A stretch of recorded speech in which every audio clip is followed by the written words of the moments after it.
Orang yang bertemu kepada Allah yang satu dengan yang lain, bisakah yang satu dengan yang lain itu mengetahui? Artinya Gus Mohlason bertemu dengan Allah, saya sudah pernah bertemu dengan Allah, bisakah saya tahu kalau Gus Mohlason itu bertemu kepada Allah? Atau bisakah Gus Mohlason ini tahu kalau saya sudah bertemu dengan Allah? Karena apa? La ya'riful wali illal wali. Jadi pertanyaan seperti itu. Assalamualaikum warahmatullahi wabarakatuh. Makalah itu maksudnya yang tahu wali hanyalah wali, itu adalah yang tahu Allah adalah Allah.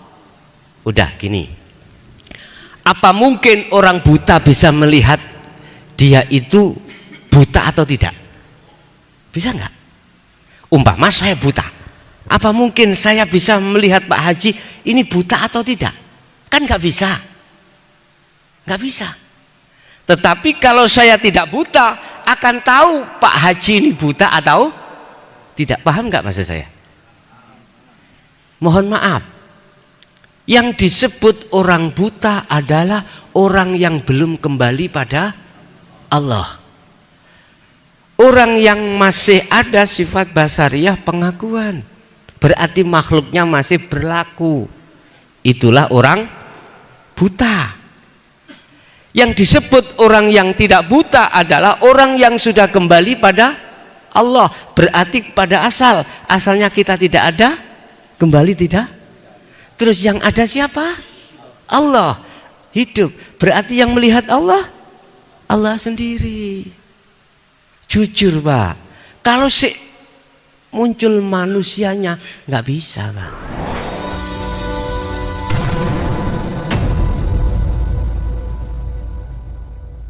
Assalamualaikum warahmatullahi wabarakatuh. Waalaikumsalam warahmatullahi wabarakatuh. Yang katanya Pak Yai tadi, ayat 5 Ankabut, mangkana yarju liqa Allahi fa inna jalallahil atin wa wasamiul alim.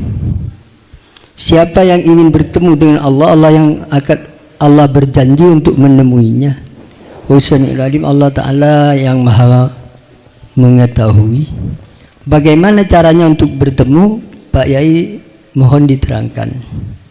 Dengan yang kedua, tadi Pak Yai berkata, Kul in kuntum tuhibbunallah fattabi'uni yuhibbukumullah.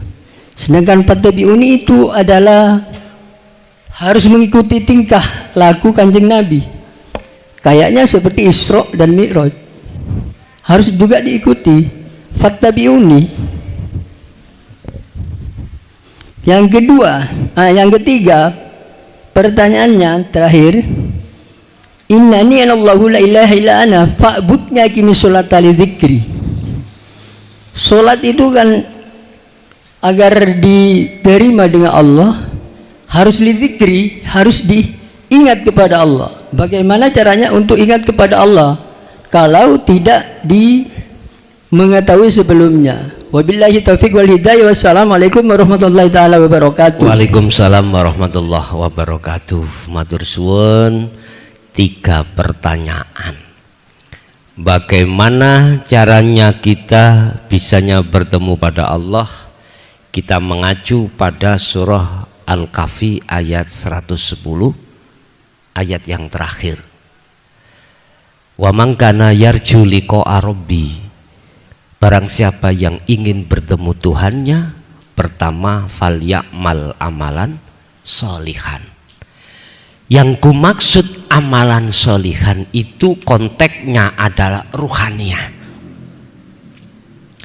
Kalau kacamata syariat jasmani.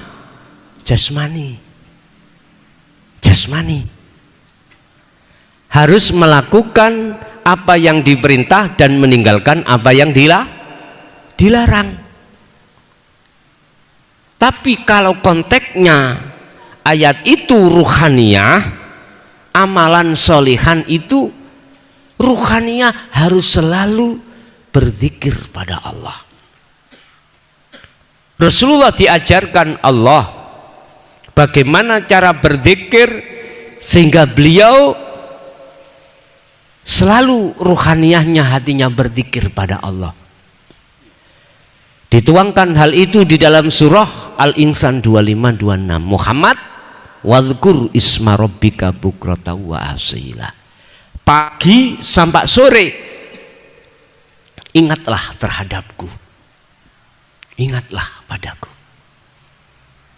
Berhubung saya memakai kacamata hakikat, maksud ingat itu adalah sadar diri. Ruhaniyah ini lewat iman, rasa bahwasanya semua yang berkehendak, semua yang berperan, semua yang segala-galanya hanyalah Allah. Itu harus meresap di dalam hati kita. Itulah namanya fal ya'mal amalan sholihan. Fal ya'mal, maka lakukanlah amalan satu amaliyah sholihan kang bagus, yang baik. Siapapun ruhaniyah kalau sudah duduk di wilayah ini, mohon maaf, mesti akan jauh sifat-sifat yang dilarang Allah. Hasud, riya, takabur, sum'ah, dan lain sebagainya. Akan terhindar dari itu semuanya. Ini Pak, hati ada tetangga yang mendapatkan rezeki, sekalipun tetangga itu telah menyakiti kita, kita tidak akan hasud hati kita. Karena sibuk melihat semuanya Allah. Nggak akan sakit hati ini. Karena kita sibuk melihat semuanya. Yang melayani baik diri kita maupun tetangga kita adalah Allah. Nggak akan hasud. Tapi coba, kalau ruhaniyah belum duduk di wilayah itu, tetangga kita yang asalnya itu entah gara-gara apa ya Pak ya, akhirnya kita tengkar. Setelah bertengkar, mesti nggak enak-enakan. Ketika tetangga kita dapat musibah, banggalah kita. Mesti kualat saya, gitu ya kadang-kadang ya. Tapi ketika saat tetangga kita mendapatkan rezeki dari Allah, sakitlah kita. Itu Pak, ini manusiawi ya Pak ini. Dorongan nafsu itu pasti seperti itu. Ditanamkanlah sifat hasud, iri, dengki terhadap kita. Karena ruhaniyah kita itu tidak duduk di wilayah ma'rifatullah. Udah satu. Yang nomor dua, bila mana kau ingin bertemu Allah, iki Quran, wala yusyrik, jangan pernah kau menyekutukan Allah dengan apapun yang maha ahad ketika saat kau beribadah. Berarti beribadah tadi apa? Fal ya'mal amalan soleh. Solihan itu loh Pak, lepasan keakuan kita yang tadinya merasa bisa. Contoh, ini contoh. Saya Pak, nggak usah orang lain lah, saya sendiri. Saya lebih suka mencontohkan diri saya sendiri. Tanda kalau saya dikuasai sifat basariyah, pasti ilmu yang kudapatkan ini saya akui. Sehingga kefahaman itu mesti kuakui. Sampai tingkatan apa yang kuucapkan itu kuakui sumbernya dari saya. Kalau seperti ini Pak terus, mesti ujung-ujungnya materi atau non materi. Buka di dalam kitab hikam. Buka di dalam kitab hikam. Bagi orang-orang manakala belum lepas rantainya nafsu dalam diri kita lewat sifat basariah itu, jangan harap kau bisa sampai pada Allah. Kalau seperti itu pasti semuanya kau akui. Kalau sudah kau akui, kau seperti khimar yang berjalan memutarkan gilingan gandum. Tahu gilingan gandum Pak? Gandum digiling, ini dikasih kayu ini disambungkan ke lehernya khimar. Khimar untuk memutar mesin ini. Dari sini nanti ke sini lagi. Sini lagi-lagi itu toh? Sama Pak. Kita melakukan. Ini kacamata hakikat loh ya. Bukan syariat. Kalau kacamata syariat memang nggak apa-apa karena proses kita. Kita melakukan sholat, zakat, puasa, haji, apapun, bila mana tidak didasari hati makrifat pada Allah. Secara kacamata hakikat, zong. Tahu zong? Kayaknya ini bekal akhirat lagi tuh Pak nggih. Secara hakikat dikasih tahu nanti kau tidak bisa mendapatkan apa-apa yang katanya itu akhirat, tapi jebulnya dunia lagi. Kok bisa? Oke.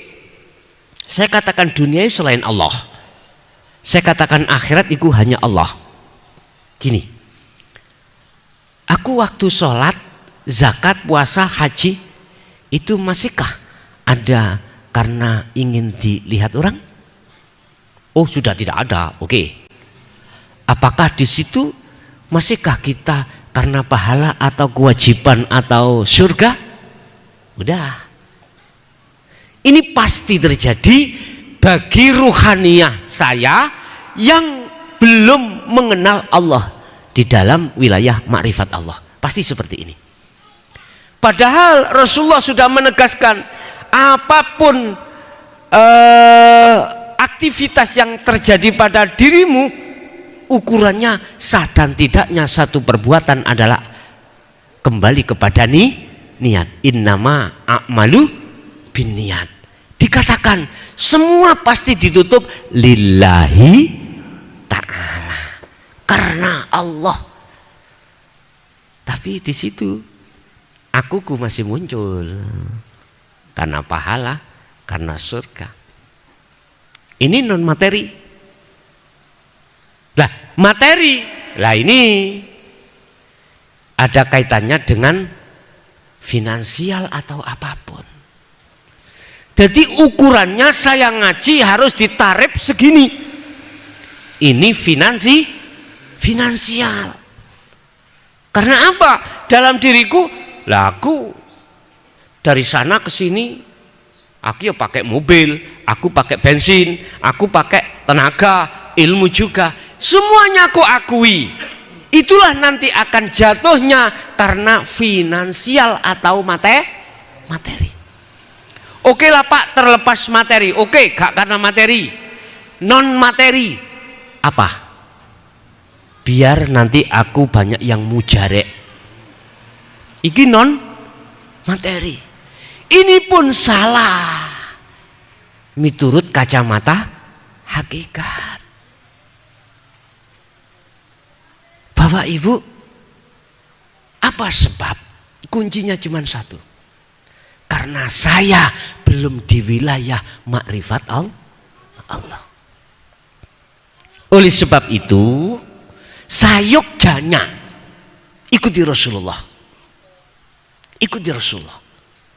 Ketika apapun aktivitas yang terjadi pada beliau, ruhania beliau di wilayah makrifat Allah.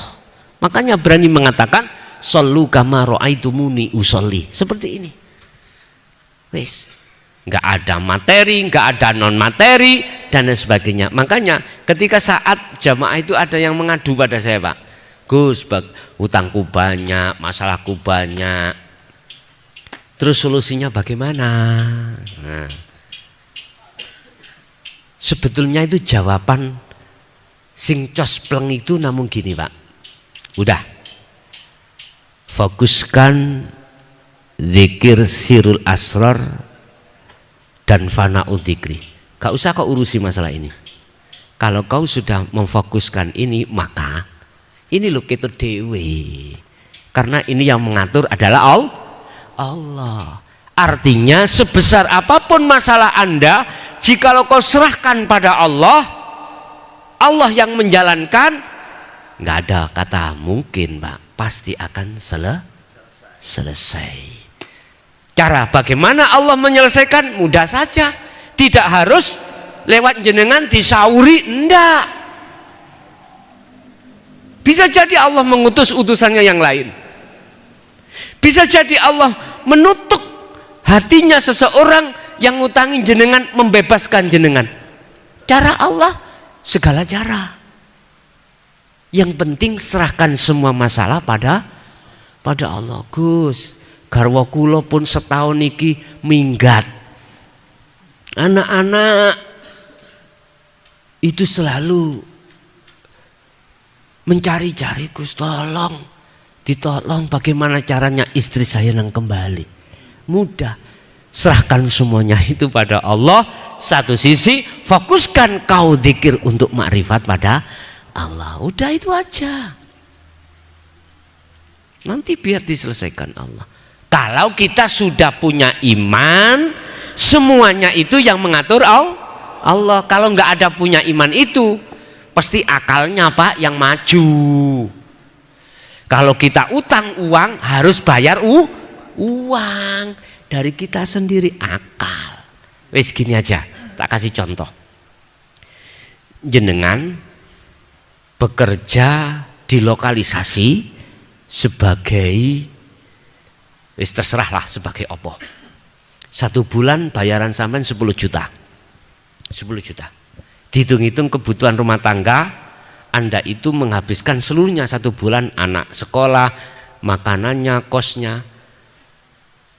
10 juta masih turah 200.000. Wis, iki cara akal hitung-hitungan Pak ya. Terus saya kasih tahu, Pak, sampean tinggalkan pekerjaan itu. Sampean mau enggak? Saya kasih kerjaan. Kerjaan apa? Bersih masjid. Terus bayarannya 3 juta atau 1,5. Mau enggak sampean? Ayo ngomong. Akal mesti jawab enggak mau Pak. Gak cukup karena 1 bulan saya itu hampir 10 juta. Penghasilanku hanya 10 juta. Satu sisi kita tidak sadar, semua itu Allah akan menyelesaikan. Mohon maaf loh Pak, akal mesti jawab tidak mungkin mau, tidak mungkin. Tapi coba kalau iman yang jawab, beda Pak, beda. Tidak semua orang bisa iman yang seperti itu Pak. Intinya kalau kita imannya sudah pada Allah saja, ya sudah, serahkan semuanya. Sibukkan hatimu berzikir. Ini cara untuk kita bisa sampai bertemu liqa pada Allah. Dan fungsi daripada fal ya'mal amalan sholihan, dan yang kedua tidak menyekutukan Allah adalah melepaskan ikatan-ikatan nafsu, rantainya nafsu dalam ruhaniyah itu Bapak Ibu. Itu lakukan mulai pagi sampai sore, malam pun juga begitu. Pun 1. Nomor 2, apa tadi Pak? Ayo tukang nulis tadi loh ya apa? Lupa saya. Pertanyaan nomor 2, ada 3 pertanyaan tadi Pak. Oh ya, kul in kuntum tuhibbunallaha. Lah, harus mengikuti Rasulullah. Isra Mi'rajnya harus wajib. Mana bentuk Isra Mi'raj jenengan? Ayo. Inilah Pak yang kumaksud fal ya'mal amalan sholihan, jenengan khalwat. Tapi jangan ngomong di tengah umum, di tengah MUI, aku mi'raj. Jangan, enggak benar. Kita harus mengatakan khalwat. Apa sih khalwat? Meninggalkan atau menyepikan ruhaniyah dari selain Allah. Kita harus khalwat. Al-Insan 2526 Allah katakan wa minal laili fasjud lahu fasabbihu lailan tawilan. Wa minal laili, separuh daripada malam lakukan khalwat, uzlah, zuhud. Terserah jenengan derek torikoh mana, silakan. Jujur Pak, kami kalau berobitoh, berwasilah, saya simpel mawon. Wasilah saya cukup khususon semua kekasih Allah Al-Fatihah. Nggak pernah aku sebut nama satu persatu, enggak. Atau sanad-sanad bin, tidak pernah saya. Cukup saya mengatakan khususon semua kekasih Allah, baik yang hidup maupun yang sudah mati secara fisik. Allah tidak bodoh, Allah tahu semuanya.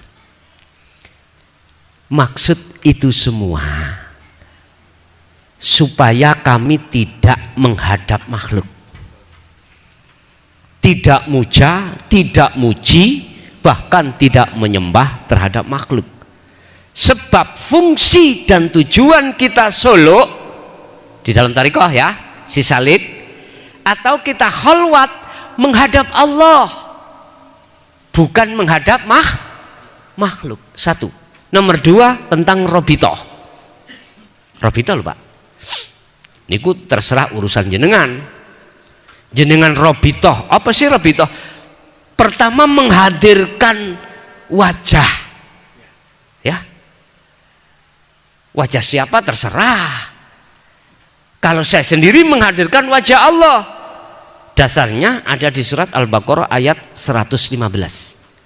Walillahil masyriq wal maghrib fa aynama tuwallu fa thamma wajhullah.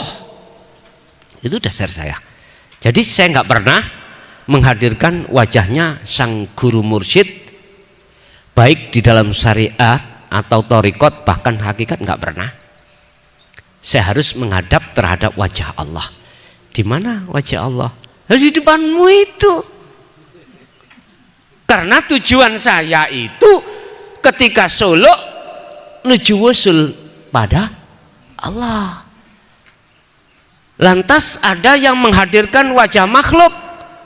Oh, itu terserah. Saya nggak berani Pak menghadirkan wajah makhluk.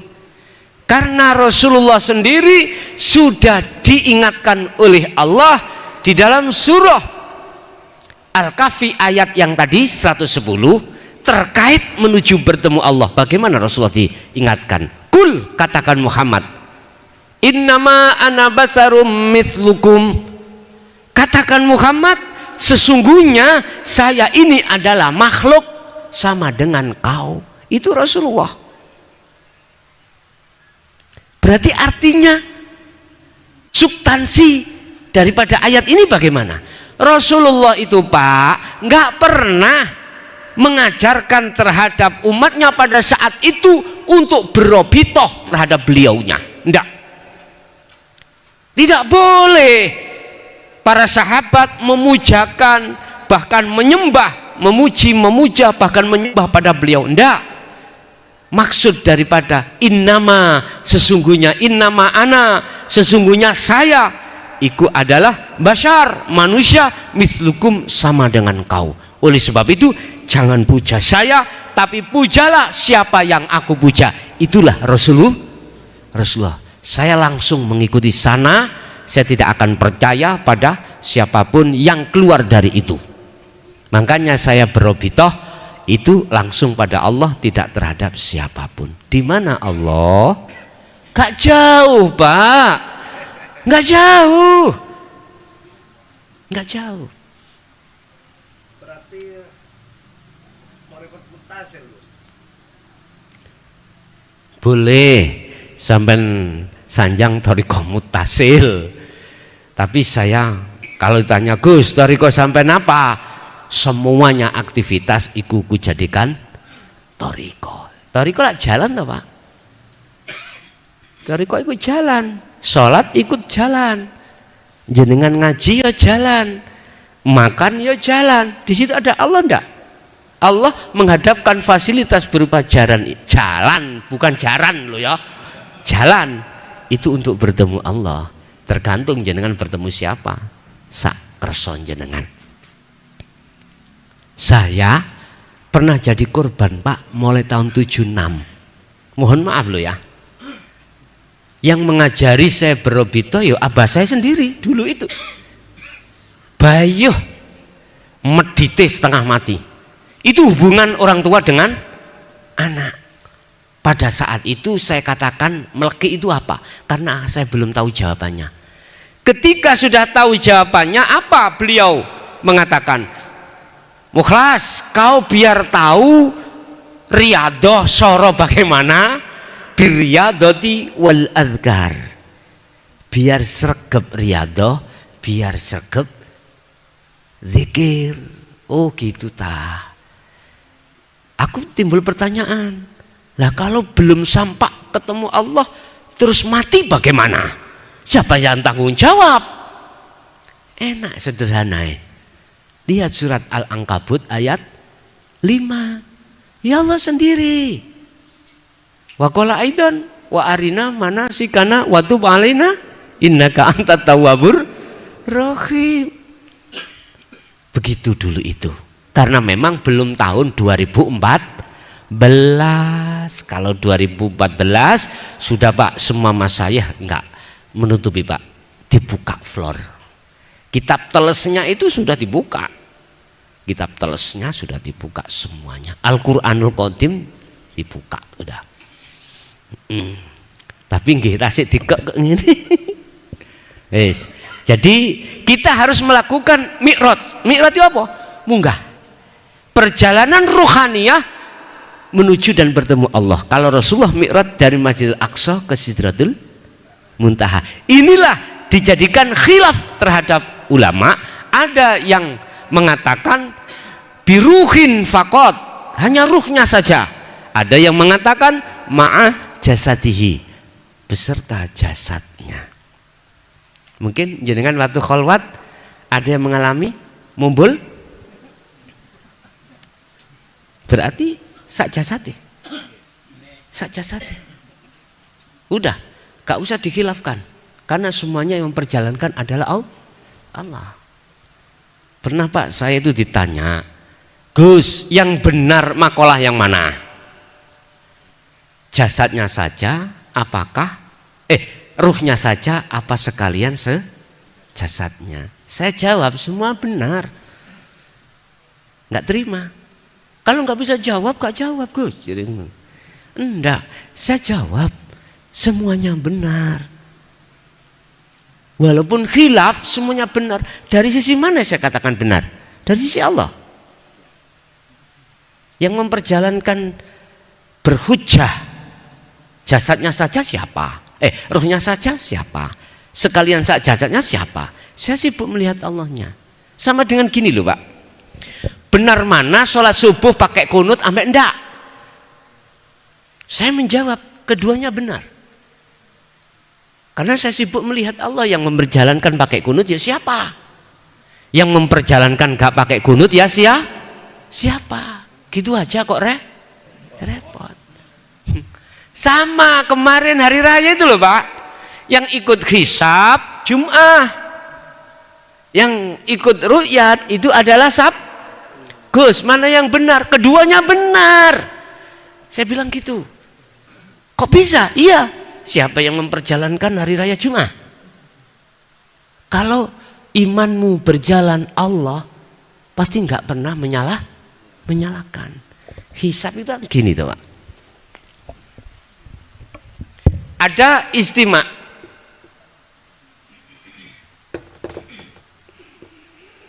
Itu garis lurus gini Pak. Itu namanya istima. Jatuhnya di tanggal 29 Ramadan. Katakan ini matahari, ini bulan, ini bumi. Disebut istima. Itu semua baik matahari, bulan, bumi satu poros.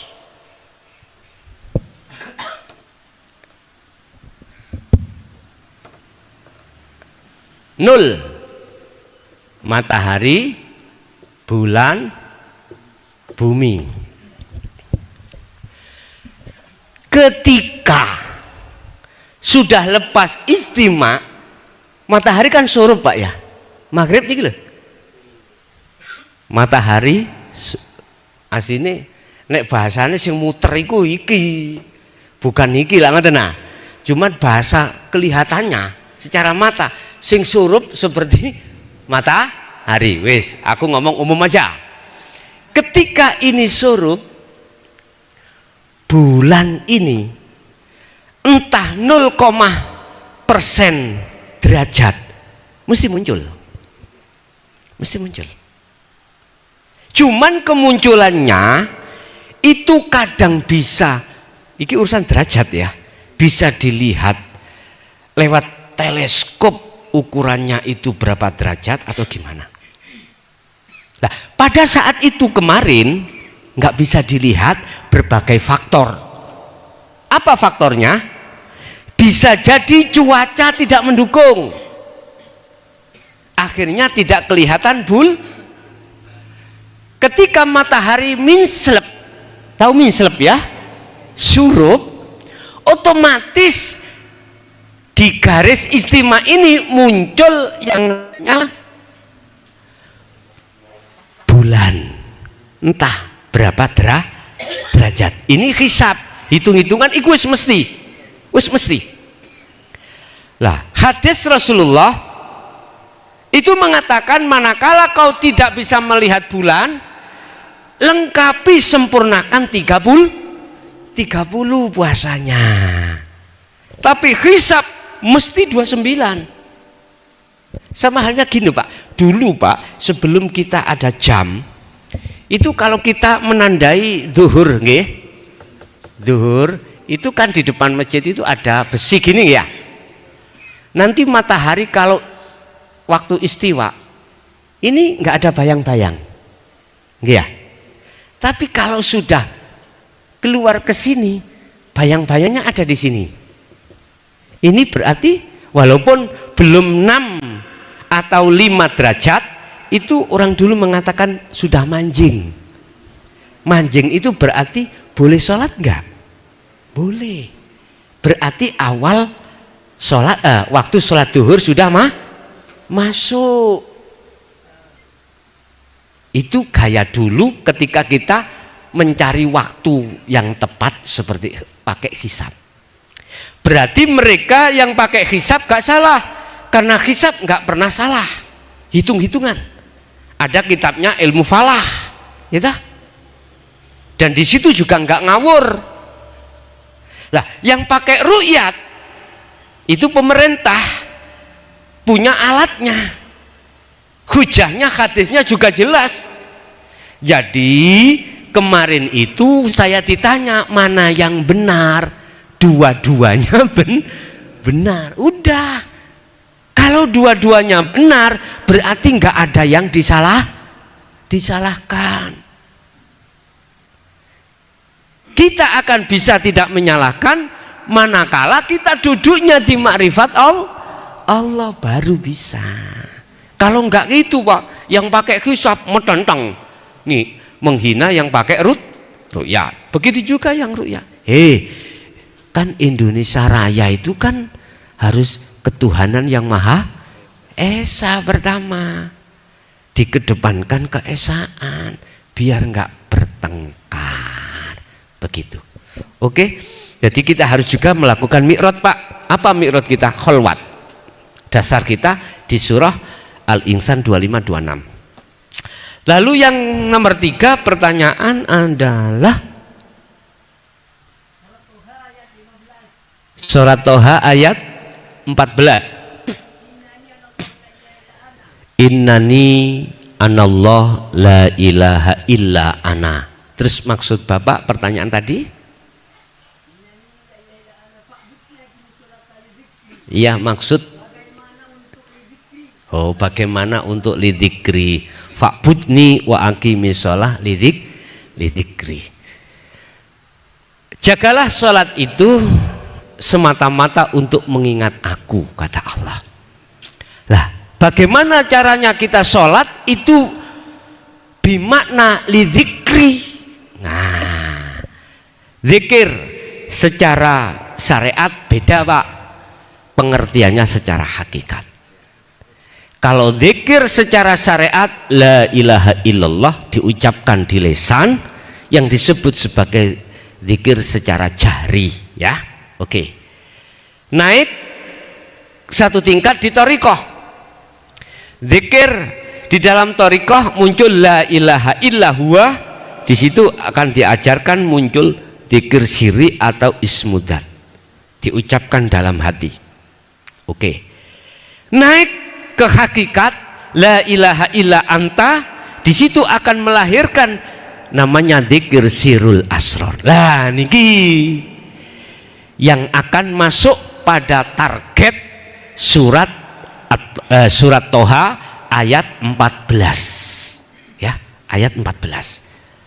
Lidzikri, ingat, yang dimaksud ingat itu bukan diucap. Secara istilah zikir adalah hati kita harus sadar, menyadari, merasakan, meyakini bahwasanya ketika Anda sholat itu loh, lepasan keakuan kita di dalam sifat basariyah. Harus ingat yang memperjalankan jasmani atau ruhani itu hanyalah Allah. Hidup itu maksudnya lidzikri. Kuwi kudu eling yen kabeh apa salat di dalam iki karena Allah. La haula wala quwata illa billah. Tidak ada keadaan apapun, tidak ada kekuatan apapun, datangnya cuman dari Allah. Disuruh ingat seperti itu. Mboten dzikir Allah dalam hati, ndak Pak. Secara istilah di sudut pandang hakikat. Kalau sudah ingatnya secara hakikat, maka bisa dipastikan akan bisa bertemu Allah dalam kemakrifatan di dalam sholat itu. Ini yang kumaksud makna secara Al-Quranul Qadim di dalam Al-Quranul Karim surat Toha ayat 14. Makanya lidzikri secara syariat ya la ilaha illallah. Secara thariqah zikir kita harus mengucap Allah dalam hati. Secara hakikat tidak sudah. Oke, ada lagi?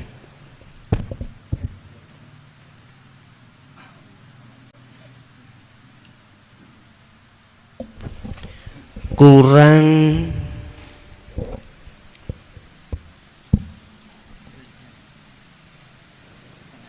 4 menit.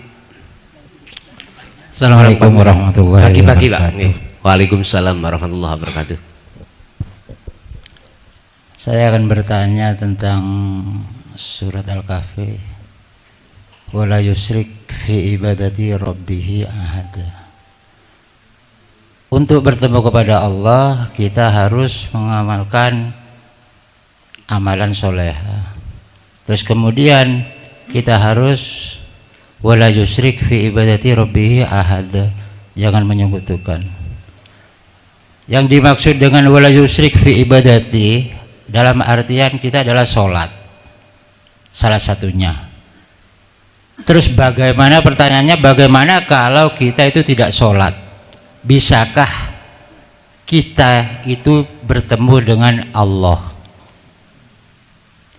Artinya sholat 5 waktu. Yang kedua, orang yang bertemu kepada Allah, yang satu dengan yang lain, bisakah yang satu dengan yang lain itu mengetahui? Artinya Gus Mohlason bertemu dengan Allah, saya sudah pernah bertemu dengan Allah, bisakah saya tahu kalau Gus Mohlason itu bertemu kepada Allah? Atau bisakah Gus Mohlason ini tahu kalau saya sudah bertemu dengan Allah? Karena apa? La ya'riful wali illal wali. Jadi pertanyaan seperti itu. Assalamualaikum warahmatullahi wabarakatuh. Waalaikumsalam warahmatullahi wabarakatuh. Allah di mana-mana dan tidak kemana-mana. Dan Allah lebih dekat daripada urat nadimu. Fa'ainama tuwallu fasamma wajhullah. Kau bisa bertemu Allah dikala waktu kau berak. Tidak harus di dalam waktu sol. Serem Pak nggih? Serem. Jadi pertanyaannya tadi, apakah bisa orang yang tidak sholat itu bertemu Allah? Nah gitu dah. Sejak kapan kita membatasi kekuasaan Allah? Itu jawaban simpel saya. Ya. Sejak kapan kita membatasi kekuasaan? Bagaimana mungkin seorang pelacur bisa masuk surga? Hah? Pelacur. Udah satu. Yang nomor dua, la ya'rifu wali ilal, itu maksudnya yang tahu Allah itu Allah. Jangan lantas kita seret pada makhluk. Keliru Pak, mohon maaf ya. Memang ada makalah yang tahu wali itu adalah wali. Kalau kita masuk masih membahas makhluk, nggak bisa Pak. Sebab yang bertemu Allah, yang melihat Allah itu adalah Allah. Lihat, ala inna auliya Allah la khaufun alaihim walahum yahzanun. Jadi makalah itu maksudnya yang tahu wali hanyalah wali, itu adalah yang tahu Allah adalah Allah. Udah gini, apa mungkin orang buta bisa melihat dia itu buta atau tidak? Bisa nggak?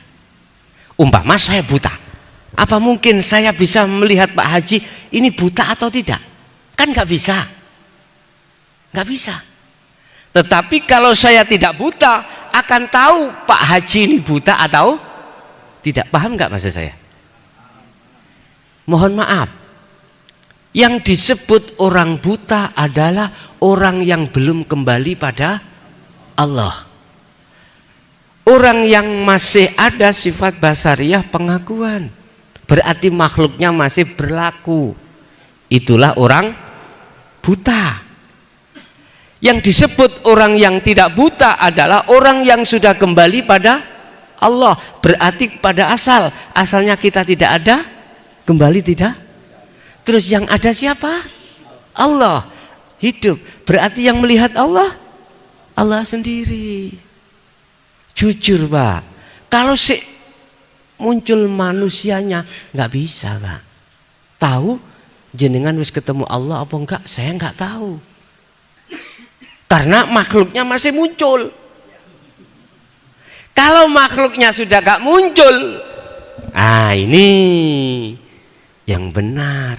Jadi maksudnya wali bukan makhluk, tapi maksudnya wali adalah Allah. Kita pandangan manusia wali kan makhluk tuh Pak. Makhluk. Memang prosesnya wali jamak dari aulia, ya, para kekasih Allah. Berarti kalau kita bicara kekasih, berarti kan makhluk kasihan, makhluk. Oke. Tandanya apa? Dia selalu anikbudullaha wastanibut taghut. Oke, kita masih mandang makhluk. Coba sampai tanya yang bersangkutan, makhluknya ada enggak? Mesti dia jawab, ana al-haq la fi jubati illallah. Itu statement al-halat, dengan sebab statement itulah dia hukum pancung Pak pada saat itu. Karena ditengarai oleh golongan ahli kitab, ahli hijab, menuduh al-halat ngaku-ngaku sebagai itu Tuhan, sebagai Allah. Padahal pribadi al-halat dia sendiri sudah tidak ada. Jadi pasti Pak, kalau Allah tahu, kalau bicara Allah loh ya, kalau bicara makhluk tidak ada yang tahu. Tidak ada yang tahu. Sudah kembali pada Allah apa enggak. Kita jangan terseret dari doktrin di dalam thariqah Pak. Mohon maaf loh ya. Mohon maaf. Karena itu di jalur mukasyafah. Jalur mukasyafah, jalur di mana penuh dengan karomah. Mohon maaf. Saya korban puluhan tahun, sungguh korban puluhan tahun. Jadi kami akan takabur dengan sebuah ilmu, takabur sebuah jabatan, takabur dengan sebuah kehormatan, Pak. Mohon maaf. Jadi untuk panjenengan mawon jangan ada korban berikutnya, itu aja. Cuman saya bersifatkan tidak gandoli ya ndak. Cuman saya hanya mengatakan kalau bisa jangan. Jadi kalau menurut kami Pak, pandangan hakikat la ya'riful wali ilal wali, substansinya itu pada Allah.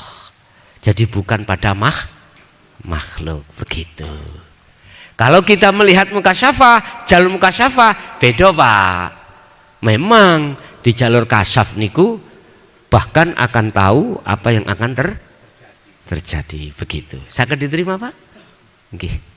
Barangkali ditambahi penguraian tadi kurang sempurna, monggo disempurnakan, begitu. Oke. Jadi mohon maaf, kami bukan berarti ingin terus, nggak mau terus, tapi mohon maaf dibagi Pak ya. Ini besok pagi kami harus cabut ke Gresik. Ya, ada waktu yang lain ya. Terus penting? Oh iya bisa. Oke. Oke. Terus pundi Bapak cukup nggih? Nggih, nggih. Bapak Ibu hadirin sedaya, semua apa yang telah diberikan semata-mata dari Allah. Kami sebagai manusia hablum minan nas mengharapkan pada Allah semoga apa yang telah diberikan dijadikan Allah sebagai satu ilmu yang bermanfaat bagi kita dan anak putu kita ila yaumil qiyamah. Lahumul Fatihah.